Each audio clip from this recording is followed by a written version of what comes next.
Hey there, quirky peeps! The MCU is certainly the most successful franchise since all of its films have managed to find critical and commercial success. A lot of planning and plotting went into making the MCU narrative what it is today. Having seen almost 30 projects of the franchise by now, we've come to know that the creatives behind them come up with several ideas, but on many occasions, they've had to forego some brilliant ones. So today, we're going to look at some brilliant alternate scenes that would have been quite amazing to witness. But we never got to see them in the MCU. You say that? Before we look at these stunning ideas, it would be nice if you guys would hit the subscribe button. And we've got some cool stuff on our channel, so be sure to check that out as well. Okay, now first up, we almost got War Machine and Vision in Homecoming. Iron Man played a substantial role in Homecoming. Forget that's inappropriate. Alright, let's start over. You can edit it. He showed up to help Peter twice. Hey. But Peter fought the Vulture all alone at the end. He became his own hero and we loved him.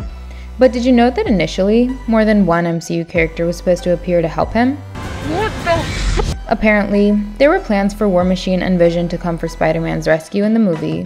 That didn't happen. Instead, we saw Stark bring in a bunch of drones at the ferry. Hi, Spider-Man. Band practice, was it?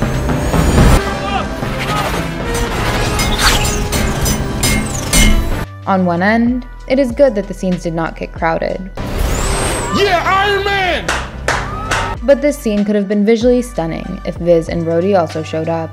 Okay, next up, we've got the alternate Black Widow ending.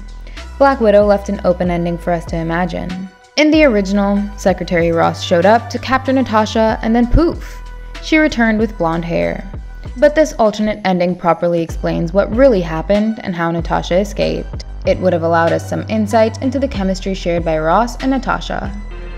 You can't go home again. And Taskmaster would have been added to the Thunderbolts team. Take care of her. She's been through more than all of us. But instead, Melina and Yelena took her with them. Don't worry. We're bringing her with us. Come. Up next, we have the deaths of Yondu and Nebula in Volume 1. Both these characters became extremely important for the franchise. I'm very poppin', y'all! Yondu made a huge sacrifice in Volume 2, while Nebula had a crucial role in Endgame. But did you know that they almost died in the first Guardians movie itself? Shit! Yondu was going to be killed off after finding out that Quill had replaced the stone with one of Rocket's bombs instead of a troll. It's a fake laugh. It's real! Totally fake. The scene would have been quite funny, but his death would have been pretty shallow. So I'm glad that didn't happen. Instead of surviving, Nebula was also going to die after fighting Gamora, so I'm really happy that Gunn chose to unite the sisters and create a healthy bond between them. Number 4. Ultron almost went to Wakanda. Age of Ultron was quite a history for its behind-the-scenes drama between Joss Whedon and Marvel. Yeah, this one was harder than anything I've done, structurally and physically. Whedon had to cut out a lot of scenes he shot, and several of his plans were denied.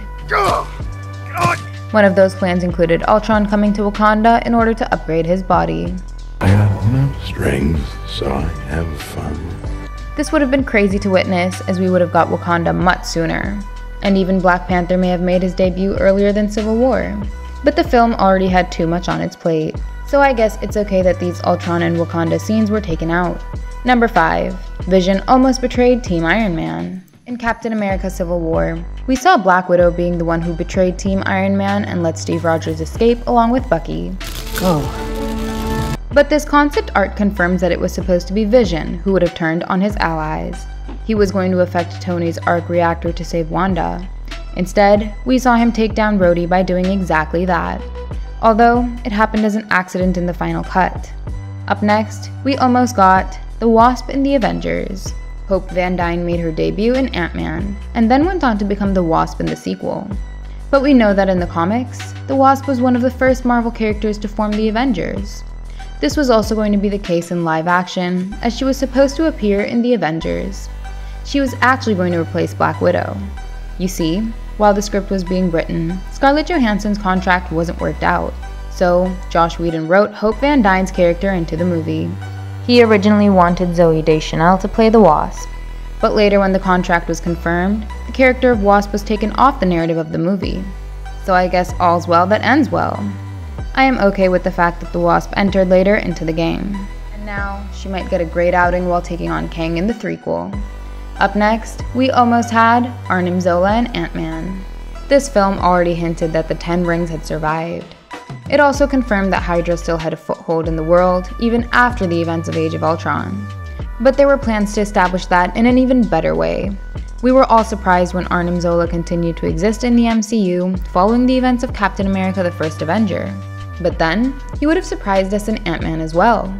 Marvel recently brought him back in What If. Now that we are getting a Captain America 4, maybe they've got some more plans for Zola in the future. He could still be running what's left of Hydra. And in Captain America 4, he could get things ready for the return of the Red Skull. Number 8. Abomination made an early return. We are very well aware that Abomination is still present in the MCU. He evolved and was seen fighting Wong and Shang-Chi in The Legend of the Ten Rings. But according to Tim Roth, the character was supposed to make a return in the second Avengers film itself, and you'd be surprised to know that he was going to play a crucial role in another film after that. But all that got swept under the carpet. Now what possibly could I have done to deserve such aggression? And now, Abomination has finally returned to become an anti-hero. He will show up in She-Hulk and then maybe the Thunderbolts project. For number 9, we have Hulk's journey to space. Age of Ultron just had so much taken out of it. Oh, for God's sake! There was an alternate plan where Captain Marvel assembled with the Avengers in the final scene. The actress for her hadn't been cast, so Whedon had placed a stand-in.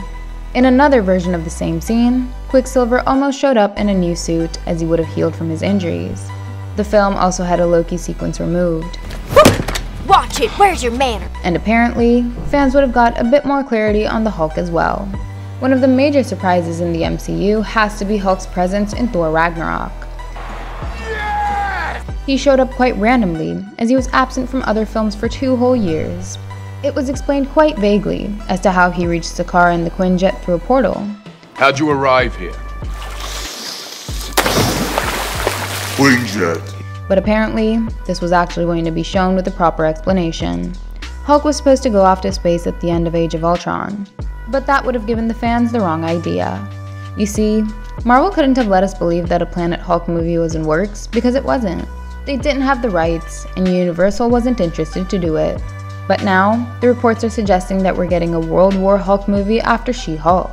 So I guess that's a win for us.